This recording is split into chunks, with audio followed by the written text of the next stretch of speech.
Son Altesse l'émir de l'État du Qatar, Excellences, Mesdames, Messieurs les chefs d'État et de gouvernement, Monsieur le Secrétaire général des Nations Unies, Monsieur le Président de l'Assemblée générale, distingués participants, Mesdames, Messieurs. Je voudrais tout d'abord saisir cette occasion pour exprimer mes vifs remerciements et ma haute appréciation à Son Altesse l'émir du Qatar, Tamim bin Hamed Al-Thani, ainsi qu'au secrétaire général des Nations Unies, M. Antonio Guterres, pour les efforts si bien conjugués dans la parfaite organisation de cette importante conférence. Cette rencontre revêt une grande importance car elle nous offre l'opportunité d'échanger sans tabou sur les vrais obstacles qui entravent le développement de nos pays respectifs, tout en permettant à nos partenaires d'évaluer leurs multiples engagements à soutenir les pays les moins avancés pour relever les défis liés au développement. Mon cher frère Émir, vous avez dit dans votre discours ce matin qu'il ne peut y avoir de développement sans la paix et dans la guerre civile. C'est une vérité absolue. C'est pour cela que mon pays, le Tchad, a depuis des décennies a investi dans le renforcement de la capacité de son armée, et c'est grâce à Dieu et Tout-Puissant et grâce à son armée que le Tchad est aujourd'hui debout et stable malgré les îlots de problèmes qu'il y a autour de nous. Et je voudrais aussi confirmer et affirmer que Doha est la capitale de médiation et de la paix. Car si aujourd'hui la paix règne au Tchad, c'est grâce aux auspices de Qatar qui a permis aux Tchadiens de se réunir, dialoguer et signer le 8 août 2022 un accord de paix qui a permis le retour de plus de 40 groupes politico-militaires qui sont aujourd'hui représentés dans toutes les instances des organes de la transition. Certes, quelques-uns ont refusé de signer cet accord, mais nous leur tendons encore la main car la violence ne peut résoudre les problèmes. C'est aussi le lieu d'adresser une mention spéciale au gouvernement qatari pour son engagement ayant conduit à la signature de l'accord de paix de Doha entre les fils du Tchad. Cet accord joue un rôle déterminant pour le maintien de la paix dans mon pays.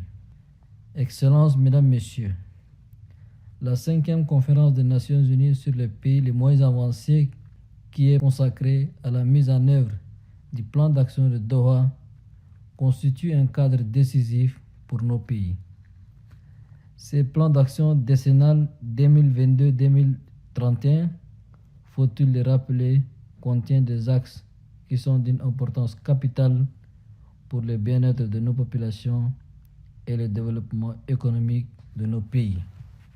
En ce qui concerne mon pays, la mise en œuvre effective de ces plans d'action entre dans la droite ligne de la vision 2030, le Tchad que nous voulons, et les mécanismes qui en découlent, notamment le plan national de développement 2024-2028 que nous comptons lancer à la fin de cette année. Au-delà des chocs saisonniers qui nous rappellent nos insuffisances et notre fragilité, nos pays fournissent d'énormes efforts pour la mise en œuvre du plan d'action de Doha. Ces efforts doivent être renforcés par la mise à disposition de plus de ressources concessionnelles pour servir de levier pour le développement local et le renforcement du capital humain. Excellences, Mesdames, Messieurs, pour atteindre les objectifs fixés par le plan d'action de Doha, le Tchad s'est résolument engagé sur la voie de développement. À cet effet, Le gouvernement de transition a renforcé les mécanismes juridiques et institutionnels existants pour l'inclusion de tous les fils et filles du pays dans le processus de développement politique, économique, social et culturel.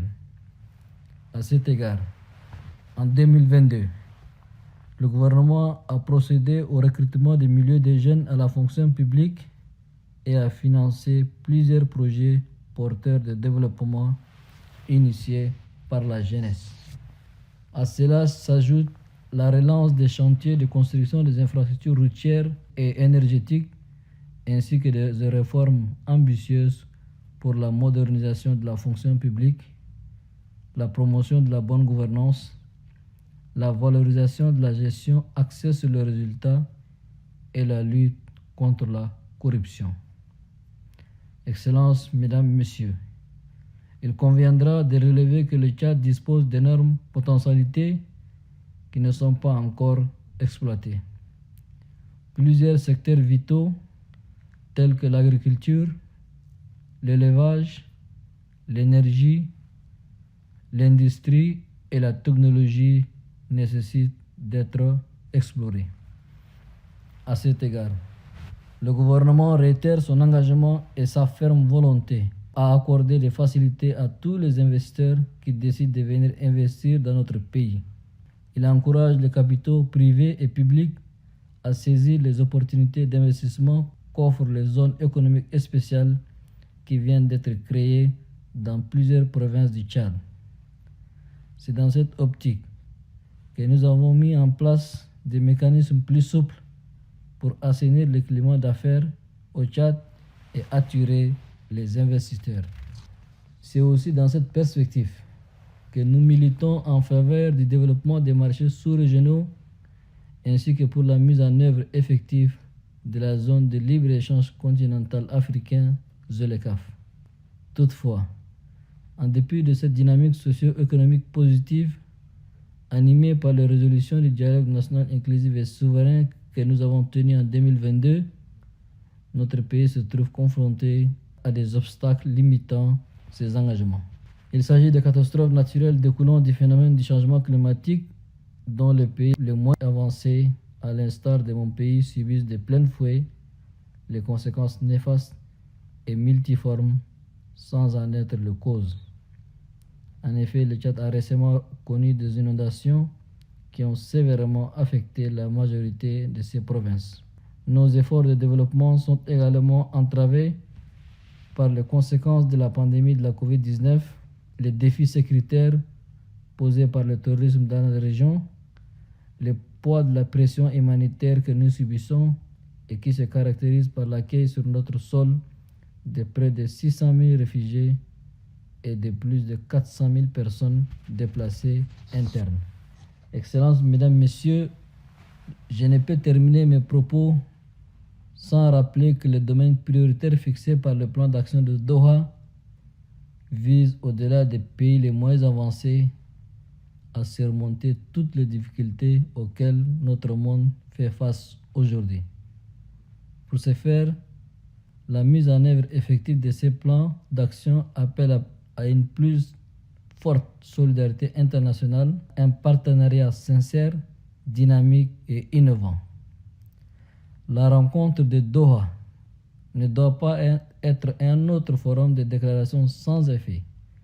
Il ne sert à rien non plus qu'elle soit une occasion de nouvelles promesses qui viendront s'ajouter à celles non tenues.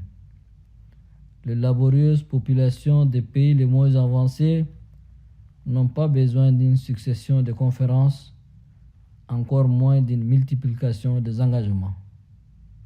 Elles ont besoin des actes concrets qui impactent positivement leur quotidien. Enfin, permettez-moi de redire toute notre appréciation à Monsieur le Secrétaire général, Monsieur Antonio Guterres, qui, malgré les contraintes, a su maintenir un cap en s'impliquant avec courage, détermination et dévouement à la défense des principes inscrits dans la Charte des Nations Unies.